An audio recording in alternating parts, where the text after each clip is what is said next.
غدار ہے، بھوک غدار ہے، بھوک غدار ہے، بھوک میں پیٹ پر ہاتھ رکھنا گناہ، پیاس غدار ہے، پیاس میں آسمانوں کو تکنا گناہ، لفظ غدار ہے، سچ میں لپٹے ہوئے جستجو کے نئے راستے کھولتے لفظ غدار ہے، سچ بھی غدار ہے، فہم و ادراک دیتا ہوا سچ کسی دوسرے ملک کا کوئی جاسوس ہے، خواب غدار ہے، خواب غدار ہے، زندگی کو نئی کروٹیں بخشنے والے سارے تصور، نئی جستجو کے قرینے، نئے راستے پر اٹھائے گئے سب قدم، سب سوالات غدار ہیں، وقت غدار ہے، وقت کا ساز و آہنگ بھی اور نئی لے پہ اگتی صدائیں بھی غدار ہیں، بھوک کے راج پر، خوف کے آج پر، غم کی آواز پر ناچنے والے سارے مداری محب وطن،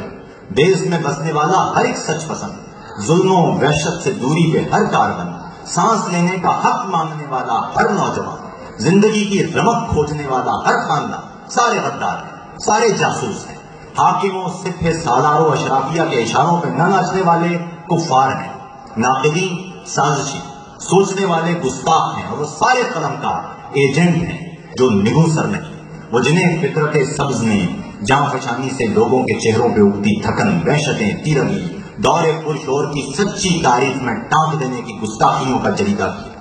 آیت مفلسی سے کوئی سرکشی، گنبد تشنگی پر شکایت کوئی، مذہب تیرا بختی کی توہین ہے، اپنی دھرتی کے غلے سے اپنے لیے کوئی حصہ طلب کرنا الحاد ہے، اپنی دھرتی کے غلے سے اپنے لیے کوئی حصہ طلب کرنا الحاد ہے، اور ویسے بھی